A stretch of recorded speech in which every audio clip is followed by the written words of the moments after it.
Welcome to Rick Rack Ruby. I'm Laura Cluvo. Today we will be making this charm square angel. She's fun and easy, so let's get started. To make the mini charm square angel, we will start with mini charm squares. This is the Jolly Good collection by Basicgrey for Moda. I think there are 42 2.5 inch squares in this package, and I'm going to be using the red, kind of a star print, and this blue snowflake print, and arrange them like this. So these two are identical, these two are identical. You can use any, combination that you like, but in order to get the greatest effect, choose contrasting fabrics. I can show you my earliest efforts and they were not that good. So just choose strong contrast. Now we're going to piece these together with a scant 1/4 inch seam allowance. These two like this on this edge here, and these two like this right here. I'm just going to seam this and then press all those seam allowances open, and I'll be right back. Here we go. They're sewn and pressed. I decided to press my seam allowances toward the darker fabric. Now I'm going to match up these seams here. This seam allowance goes this way, and this one goes that way. And so I'm going to line that up and then seam along here. I've sewn this together and I press the seam open. And now I have cut from kind of a heavyweight interfacing, but you could use cardstock or paper or whatever. I've cut a window template from my angel pattern just because I want to get this, I want to see it from the front. I'm going to kind of stand up, line it up, and then just as a guideline, from here to here, I want 1.5 inches. So that goes down a little bit. And this, I've just learned from trial and error, gives you kind of the best proportion. I want this angle detail to be up higher than the center. In other words, I don't want it to be like that. That's too low, right? You can tell just by looking at it that, the proportions are off. You want this to look like her bodice. So in order to assure that, I'll pull this down to about there's the 1.5 to the top there. And also, of course, I'm using my eye to center it. You can probably tell by the way my voice sounds that I'm standing up to get kind of a bird's eye view.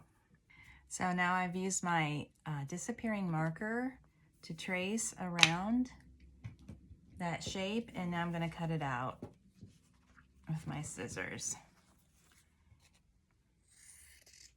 Right on the very outside of the line.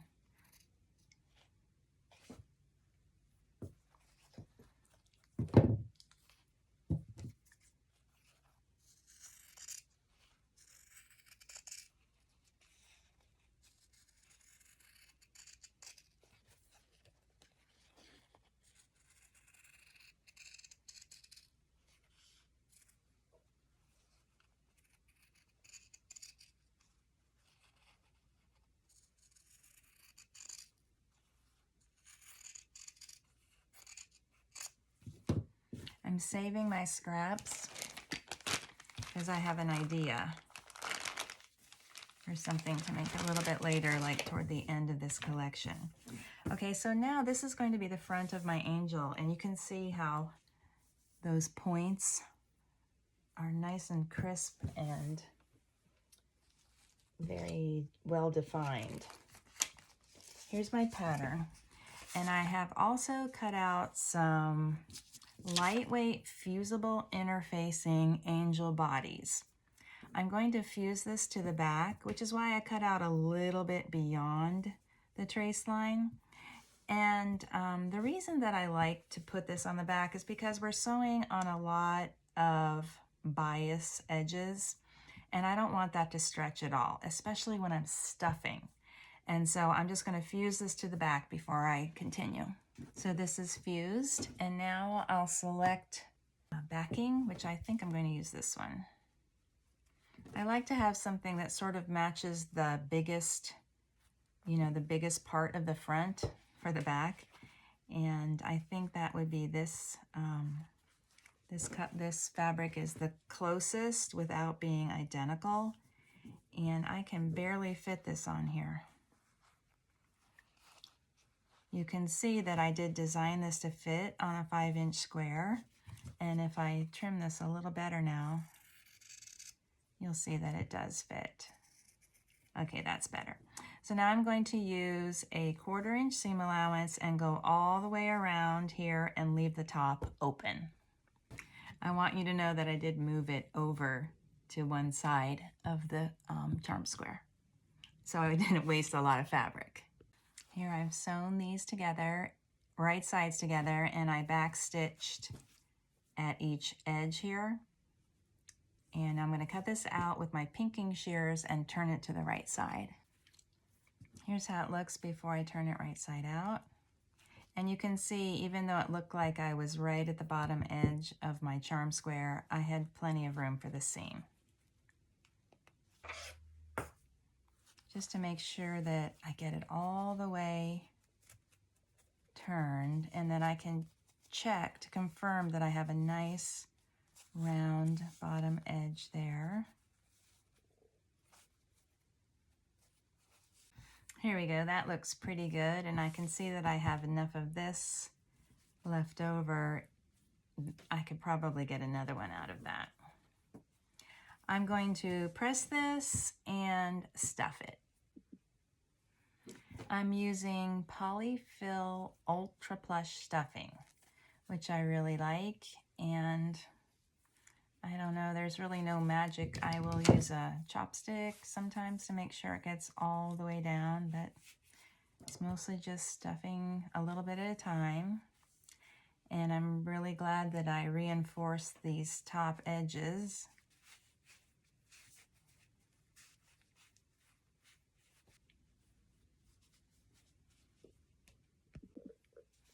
I've stuffed all the way to the top, and my seams held. I'm happy to report. So I'm going to gather up the top edge now. I'm securing the knot inside, and it's right next to the seam. And then I'm just doing a running stitch around the edge at the top, and I'm just going through one layer of fabric, going all the way around. About 1/4 inch long stitches. They don't have to be small. And then I'm back around about to where I started. So I'm going to pull this tight. I'm using a doubled strand of quilting thread, and of course I like to use a thimble. And then I'm tucking those ends in, see? And then I'm just going to go through a couple more times. Just kind of like this, in one direction, and then like this. I like to stuff all the way to the top so this neck is very firm. And then from here, I'm just going to skip through to the back. And then to secure my thread, I make a French knot. 1, 2, 3, and then reinsert the needle. And then carefully pull it through until the knot reaches the surface and then pops through. And there's the body. Nothing to it, right? Okay, now I'm going to add the face. I have already prepared some faces. I like this one. So I'm going to add some hot glue here on the flat bottom of the head and then press that onto the top of the body. This is the Rick Rack Ruby face. Let's see. And you can, okay, here's the Rick Rack Ruby face, and you can find the instructions for the face in my Focus on Faces video. My hot glue gun here, my sewing machine to my right, my ironing setup on the other corner of my table. Did I say my glue gun? My glue gun, my sewing machine, and my iron is way over there.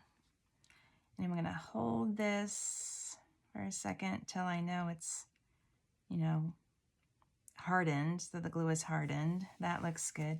I don't want the glue to be oozing out underneath. So that looks just right to me. Now I'm going to add a lace collar. I have about 18 inches of white flat lace. I think this one is about 3/4 of an inch wide. I'm folding under one end and securing my thread in the fold there. I'm using a double strand of white quilting thread, and I like to use a thimble.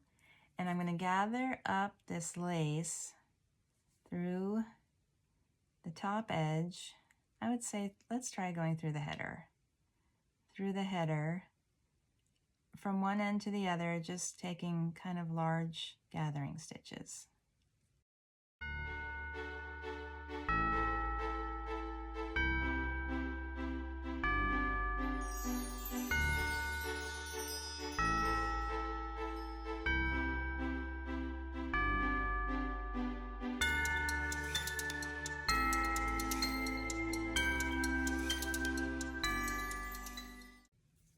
Now I'm drawing up these gathers, and I'm going to place the collar around her neck.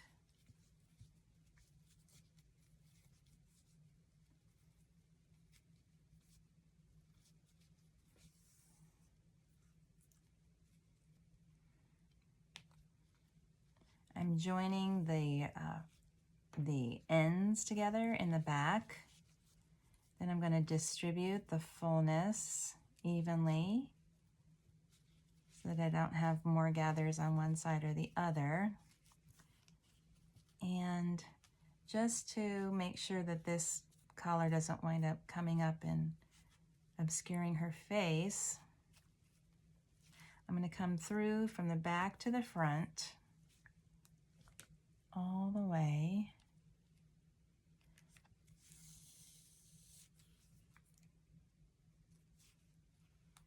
And just tack that down. Kind of like that.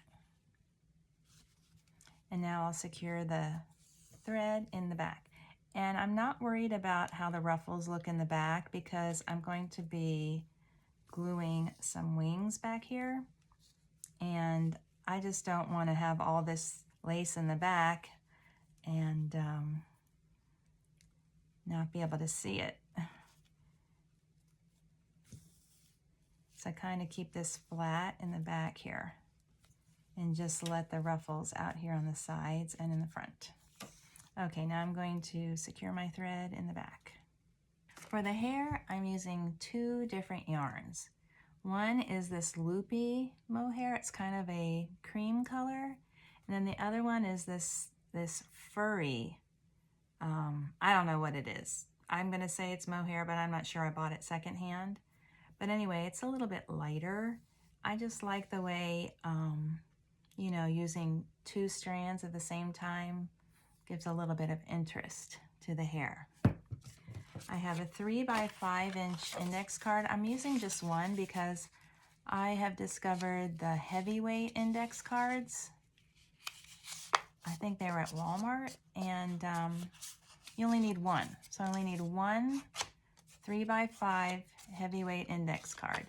I'm going to fold that in half, matching up the short edges, and then I'm going to wrap the tall side. So that would be the 3-inch side, and I'm just going to wrap it, I don't know, until, you know, every yarn is different, but I'll probably go about 12 or 14 times with both strands. So in other words, I'll wind up with 24, 26, 28 loops. That looks good. You know, sometimes I do more hair and sometimes I do less. And lately I've been liking less. I mean, sometimes my hair gets a little insane. It's so bushy and thick. Now I'm going to go to my machine and I'm going to stitch across the center here. I'm going to go back and forth.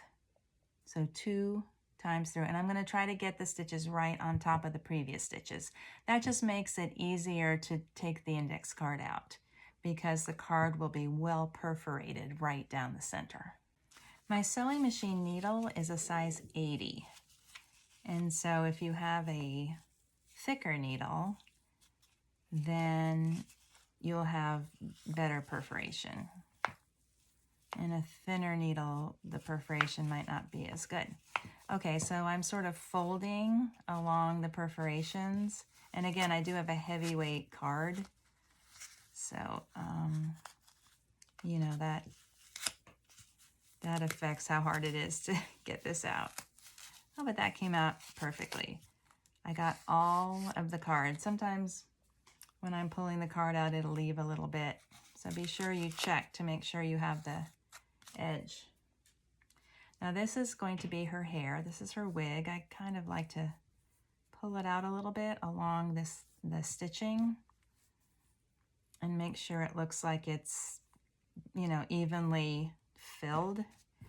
And then the wig goes on like this, and then you fold it back to reveal her face. Just wanted to tell you where we're going. A lot of times people see this line in the wig and they assume it's like a part going straight down the center, but that's not the way, that's not the Rick Rack Ruby hair technique. All right, so I'm going to squeeze out some hot glue right along her head from one ear to the other ear, kind of like a hairband. Here's how it looks. And then the center of the wig goes at the top. And then the sides come along the sides. And then they kind of wrap around to the back, like this, okay? So then I'm going to add some more glue along here, and then I'm going to pull in the remaining edges of the wig. I have more excess on this side, so I'll start with this side, and then I'll finish with this side, so that the rest of that seam is sort of pressed to the bottom back of the head. Then I'm just going to check to be sure that the face looks good and it's not like too close over one side or something like that. But that looks pretty good. Yep, that looks good. I don't want to be too close to the features. I want to make sure I can see her face. Now to tie off her hair, I have another double strand of quilting thread, and I'm gently sort of pulling her hair up like this. And then I'm going to wrap her hair like I'm creating a ponytail or a bun on the top. I did put a knot in the end, but my let me do that a little better. Okay. Say I put a knot in the end, but then the knot didn't wind up at the end. Okay, there we go. Do a little bit of styling here. Okay, and then I'm going to tie it off.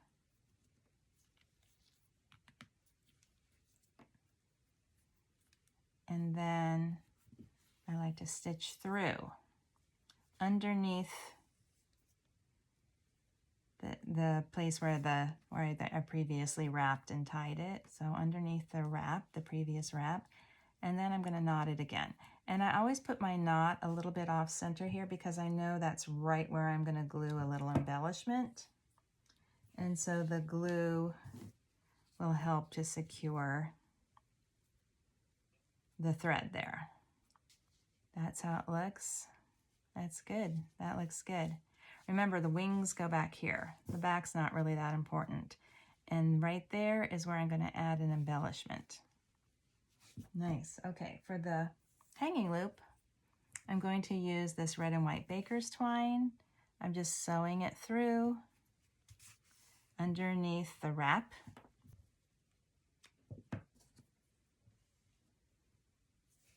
And then I'll tie it off. I tend to make these pretty long. And then my halo, I'm going to use this 20 gauge gold wire, cut off about 6 inches. I'll measure it. Oh, it's about exactly 6 inches. And then I'll form a little circle and a stem. Open out that circle like this, and then fold up the stem. Just like that, like you're gonna dye an Easter egg. Then I'll put some hot glue here and press it into her top knot.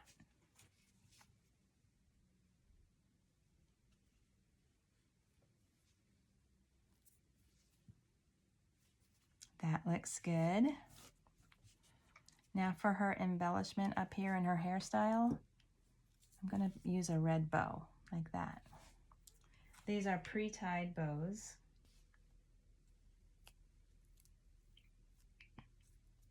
And they're called La Petites.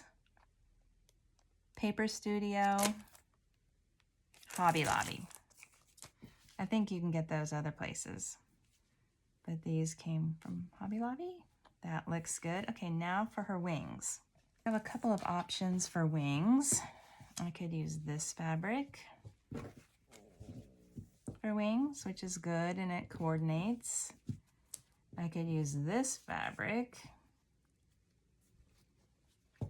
which is a very strong graphic, which I am definitely leaning toward, but I've never made the wings out of a stripe, and I'm a little worried about getting that all to line up, but I think I'll probably go with that one.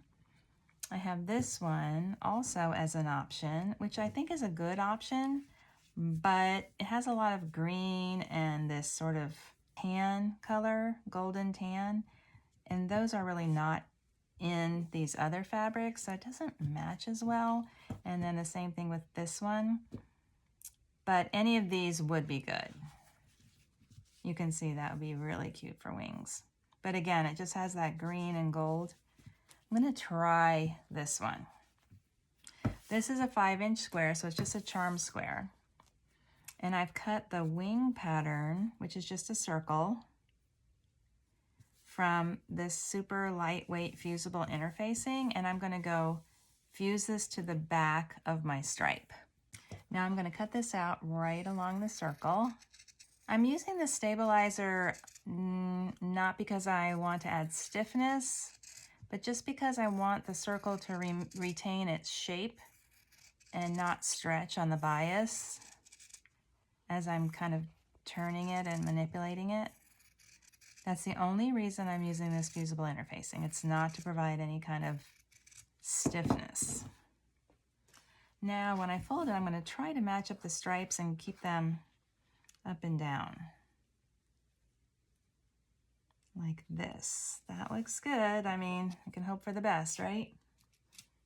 I think the package of charm squares only has one of this stripe.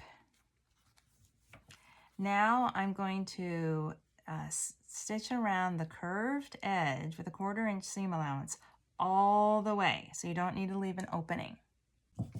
Now I'm going to use my pinking shears to pink the seam allowance, but I'm going to do it over the garbage so I don't drop a lot of little pieces on my surface.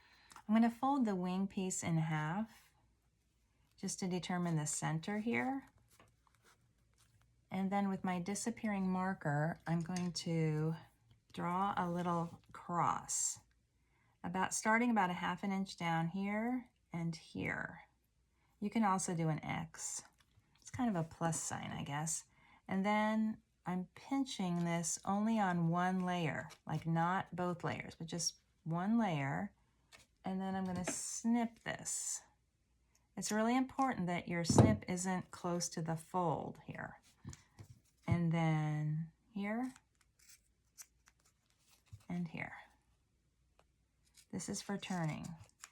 And if I had like a directional print or even any print, it's important to remember that this side that you clip through is actually the front. And so you want your figures to be right side up on this part. So this is actually the front. I'm turning it through that cross opening, the plus sign. And, you know, make that big enough. You don't want to struggle with this, with getting it through a teeny tiny opening. And as long as that it's small enough that it will be concealed by the head, it'll be fine. So as long as it can, oh, look how cute that's going to be. So I'm going to just make sure it's turned all the way. I might even, sometimes I like to use a needle to pull out that last little bit there on the edges. That one's already done. And then I'm going to press it flat, and then I'm going to come back and top stitch it. This is pressed flat, and it's definitely retained its shape. And the stripes are matched up just about perfectly. It's nice and flat. I did starch it. And see, the opening is barely even noticeable now. I don't have to sew that up. But I am going to top stitch. So I'm just going to top stitch really close to the edge, just with my off-white thread that I've been using for the whole project. But if I had a more subtle wing print, I could do a decorative stitch around the edge, which I have done, and I will show you. Here's how it looks with the top stitching. And now I'm going to add some glue right here and just press that onto the back of her head.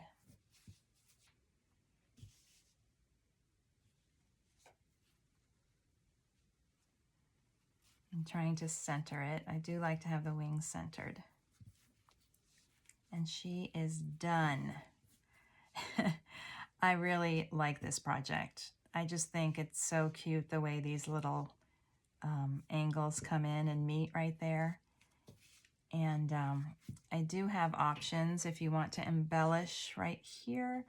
I don't want to add any kind of ribbon hanging down because that kind of disguises this, and I want this to be featured.